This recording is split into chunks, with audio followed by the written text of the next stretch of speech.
Welcome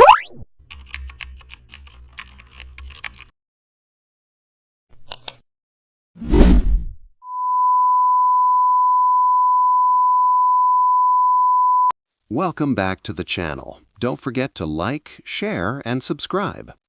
Today, we will explore layered cinematic grading using color lookup. Begin by opening your image and preparing it with basic tonal corrections. Layered cinematic grading builds depth through multiple adjustments. Add a color lookup adjustment layer and choose a LUT that establishes a strong base mood. Lower the opacity so it blends smoothly. Duplicate the layer and select a different LUT for the copy.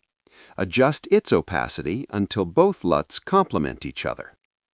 Add a curves adjustment layer above them and refine contrast to unify the layers. Zoom in and evaluate details to ensure tone.